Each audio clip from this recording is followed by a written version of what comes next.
بسم اللہ الرحمن الرحیم۔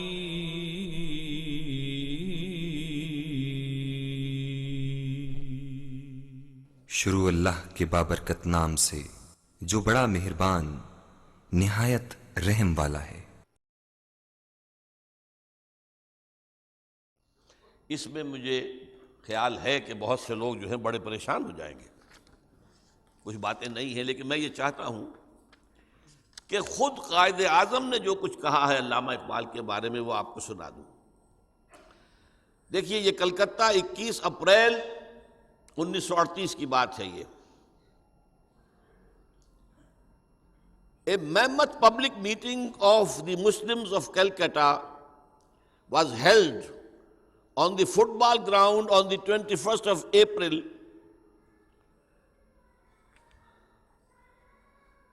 to consider the Palestine problem, but it was converted into a condolence meeting to mourn the death of Allama Iqbal.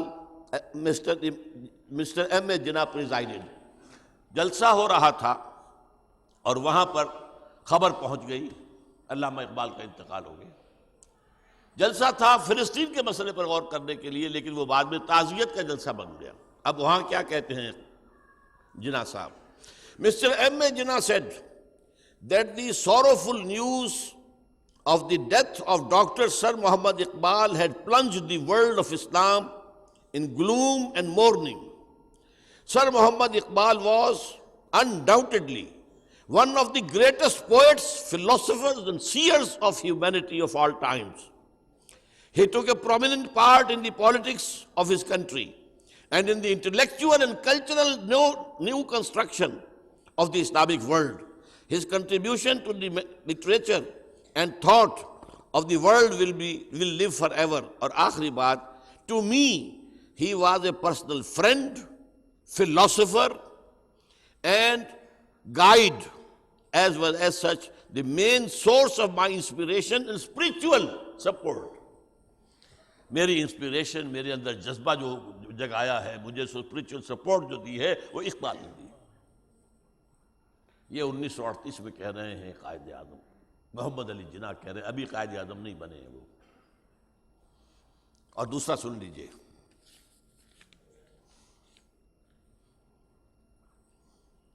Lahore میں 25 مارچ 1940 میں یوم اقبال منایا گیا تھا۔ وہاں کہتے ہیں، If I live to see the ideal of a Muslim state being achieved in India, and then I were offered to make a choice between the works of Iqbal and the rulership of the Muslim state, I would prefer the former.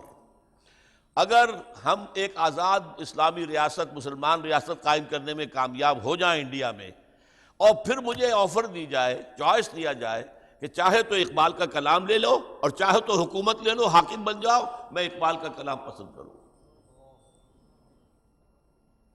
Continuing, Mr. Jinnah said that in April 36, he thought of transforming the Muslim League, which was then only an academic institution, into a parliament of the Muslims of India. From that time to the end of his life, Iqbal stood as a rock by his side. Mr. Jinnah said he was not only a great poet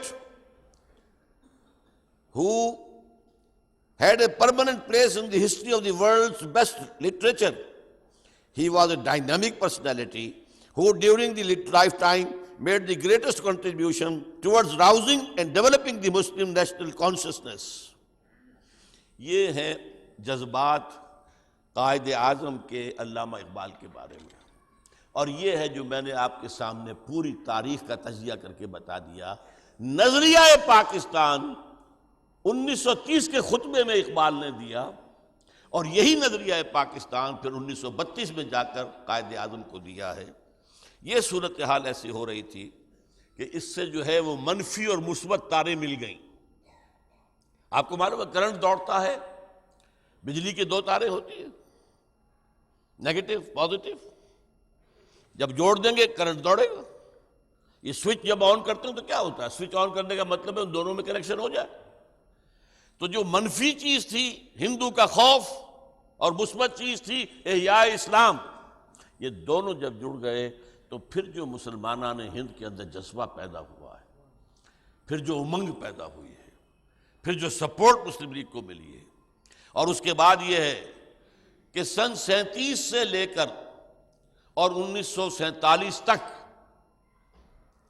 جس طریقے سے کہ پھر قائد اعظم نے اسلام کی قوالی گائی ہے ہر جگہ، قوالی میں جان بوجھ کر کہہ رہا ہوں، قوالی میں تکرار ہوتی ہے ہر جگہ، اسلام، ہماری تہذیب، ہمارا تمدن، ہمارے قوانین، ہمارا دستور، یہ سارا معاملہ ہر جگہ پر 100 سے زیادہ اقتباسات ہم نے جمع کیے ہیں قائد اعظم محمد علی جناح کے پاکستان بننے سے پہلے کی تقاریر سے اور 40 پاکستان بننے کے بعد کی تقاریر سے، جس میں انہوں نے ثابت کیا ہے کہ پاکستان میں اسلام ہوگا اور ہمیں پاکستان اسلام کے لیے چاہیے۔ آج کے کچھ دانشور جو ہیں اس کے بارے میں نہ معلوم کس قسم کی غلط باتیں کر رہے ہیں، اور حقائق جو ہیں وہ ذہنوں سے اوجھل، آنکھوں سے اوجھل ہو چکے ہیں۔ بہرحال اسی کا نتیجہ تھا یہ کہ 1946 کے الیکشنز میں پورے ہندوستان کے مسلمانوں نے مسلم لیگ کو ووٹ دے دیا۔ غور کیجئے، میں یہاں ایک لفظ استعمال کر رہا ہوں، یہ پاگل پن تھا۔ یو پی کے مسلمان نے کیوں ووٹ دیا پاکستان کو؟ پاگل پن نہیں تھا؟ کیا یو پی پاکستان میں آ سکتا تھا؟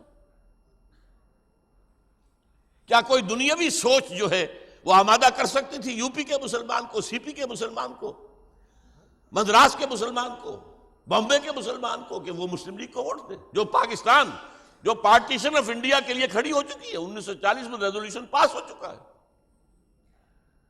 تو یہ اصل میں جو جذبہ ابھرا ہے، اس جذبے نے اسلام کے نام پر، مسلمان جو ہے اٹھتا ہے تو اسلام کے نام پر۔ پاکستان کا مطلب کیا؟ لا الہ الا اللہ۔ میں تو ایک ننھے سے کارکن کی حیثیت سے شریک رہا ہوں، مسلم اسٹوڈنٹس فیڈریشن کا میں بھی کارکن تھا، ہائی اسکول طالب علم کی حیثیت سے، اور ضلع حصار کی فیڈریشن کا جنرل سیکریٹری تھا۔ 1946 میں ایک بڑا جلسہ ہوا تھا فیڈریشن کا، جو اسلامیہ کالج لاہور میں حبیبیہ ہال ہے، جس میں قائد اعظم تشریف لائے تھے، تو وہاں پہ ہر ضلع سے 2 صرف نمائندوں کو آنے کی اجازت تھی۔ میں ضلع حصار کے 2 میں سے ایک میں تھا۔ ہم نے جو دعوے ہم نے کیے، ہم نے دعائیں کی، ہم نے گڑ گڑا کر اللہ تعالیٰ کے ساتھ، اے اللہ ہمیں انگریز اور ہندو کی دوہری غلامی سے اجازت دے دے، ہم تیرے دین کا بول بالا کریں گے۔ البتہ ساتھ یہ سمجھ لیجئے کہ ہندو مسلم کشاکش اور دشمنی جس حد تک پہنچ چکی تھی اس وقت، اس کے حوالے سے بھی ذرا اقبال کا، اس کا جناح کا ایک قول سن لیجئے قائد اعظم کا۔ یہ 17 جنوری سن 46 کو، پاکستان بننے سے 1.5 سال پہلے، اسی حبیبیہ ہال میں جس کا میں نے ابھی تذکرہ کیا ہے، مسلمان خواتین کا ایک جلسہ ہوا، اور اس میں اردو میں تقریر کی قائد اعظم نے، جس کا ترجمہ جو ہے یہ سول اینڈ ملٹری گزٹ سے میں آپ کو سنا رہا ہوں۔ If we do not succeed، توجہ سے سنیے، اور یہ کوئی ایسا شخص نہیں ہے جو جذباتی ہو اور الفاظ جو ہے اس کی فراوانی اور لفاظی استعمال کرتا ہو، یہ نپے تلے الفاظ کہنے والا شخص، وکیل تو ایک ایک لفظ کو تول کر پھر بولتا ہے۔ If we do not succeed in our struggle for Pakistan, the very trace of Muslims and Islam will be obliterated from the face of India۔ اگر ہم پاکستان حاصل کرنے میں ناکام ہو گئے تو ہندوستان کے صفحے سے، اس کے چہرے سے، اس کے سرفیس سے اسلام اور مسلمانوں کا نام و نشان مٹ جائے گا۔ یہ بات قائد اعظم کی ہے، کسی عوامی مقرر کی نہیں ہے، اور یہ بات ہونے والی تھی، انہونی نہیں تھی۔ 500 برس پہلے یہ حادثہ ہو چکا ہے ہسپانیہ میں، وہاں بھی 800 برس حکومت کی تھی، اور پھر نام و نشان نہیں رہا۔ 1492 میں فال آف گرناڈا، سقوط غرناطہ کے بعد، اس کے بعد سے لے کر یوں سمجھیے کہ 1500 کے آغاز میں ایک ایک بچہ، ایک ایک مرد، ایک ایک عورت